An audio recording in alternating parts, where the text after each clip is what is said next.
ئەمیری کۆمەڵی ئیسلامی کابینەی نوێمی حکومەتی هەرێم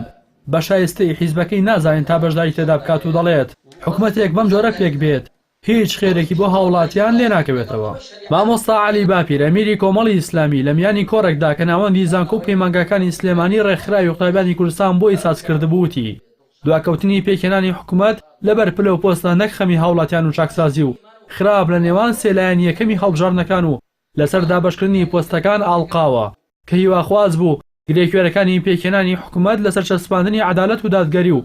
باشکردنی ڕەوشی هاوڵاتیان بووایە نەک ئەوەی کێ و کام پۆستەی بەرەکەوێت. دیارە هەڵوێستی ڕسمی کۆمەڵی ئیسلامی دوایی لە ڕێی ڕێکارە حیزبیەکانەوە ڕادەگەیەندرێت، بەڵام من بە شەخسی خۆم گەیشتمە و قەناعەتەی ئەو کابینەی نوێمە شایستەی ئەوە نییە کۆمەڵی ئیسلامی تێدا بەشدار بێت، چونکە کوردواری خۆمان دەڵێن چێشتی خۆش لەبەرەوە دیارە. کابینەیەک لەسەر چەند پۆست و پێگەیەکی شخصی ئاوا بە ئاڵقێ بە دووری دەزانم خێر بداتەوە بۆ خەڵک و جەماوەری هەرێمی کوردستان هەرچەند ئومێدیش دەکەین وابێ کە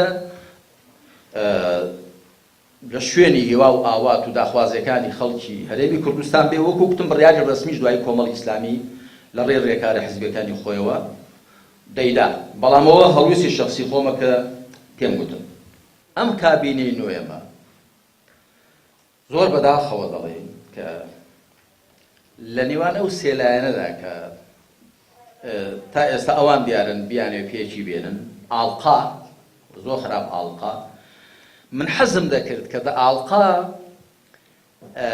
لەبەر بەرنامەی حکوومەت ئاڵقا وایە لەبەر ئەوە کە کامیان لەو سێلایەنە دەیەوێت زیاتر دادگەری بچەسپێنێ زیاتر قۆرەخکاری و گەندەڵی ڕەشەکێش بکە زیاتر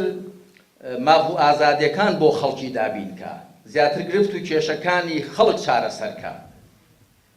بەڵام بەداخەوە کە ئەوەی لەسەری ئاڵقاوە پۆست و پێگەن لەسەر دڵم قورسە ئەوە بەڕاستی. ئەمیری کۆمەڵی ئیسلامی ڕەتی کردەوە کە هیچ حیزب و لایەنێکیان ڕاست پارد بێت تا لە نێوان کۆمەڵ و پارتی نێوەندگیری بکات و لە گفتوگۆکان باز بکرێن، بەڵام چەند لایەنێک بە خودی پارتیشەوە باسی کۆمەڵی ئیسلامی و هەڵوێستەکانیان کردووە. ئێمە بە کەسمان نەگوتۆ باسمان بکە، بەڵام لە گۆڕانیشمان بیستووە لە یەکێتیشمان بیستووە کە باسییان کردووە پارتیش خۆیان باسییان کردووە، بەڵام خۆمان نە کەسمان ڕاست پاردووە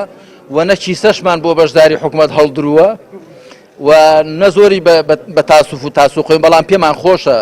پێمان خۆش بۆ ئەوەندە نەئاڵ قێندرا بە لەسەر پێگە و پۆست بە زووترین کاتە و کابینێت پێک هاتبایە و ئێستاش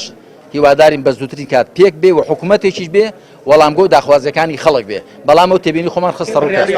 ئێمە حیزب کاتێک بڕیار دەدا دیارە حیزب کاتێک بڕیار لەو کاتەدا کە خۆی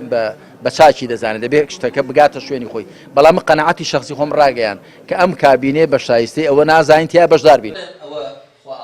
مامۆستا عەلی باپیر هۆشداری دالەوەی کە ژێرخانی کوردستان کە لەبوون و فکر و پەروەردە و بەها بەرزە ئەخلاقیەکان پێکهاتووە ئیهمال کراوە و دەبێت هەموو لایەک بەجددی بیر لە ئەرکی سەرشانی خۆیان بکەنەوە و بیرێک لە ژێرخانی پەروەردەیی و بەها ڕوحیەکانی هاوڵاتیان بەگشتی و گەنجان بە تایبەتی بکرێتەوە، لەبەر ئەوەی ژێرخانی پتەوی هەر کۆمەڵگەیەک گەنجانە و زانایانی کۆمەڵناسیش ئایندەی هەر وڵاتێکیان لەسەر گەنجان هەڵسەنگاندووە. بەڵام تا ئێستا هیچ کام لە دەسەڵاتدارانی هەرێمی کوردستان بەلا ڕێداچوونی گەنجانیان بە گرفت نەبینیوە کە لە ڕاستیدا گرفتێکی گەورەیە.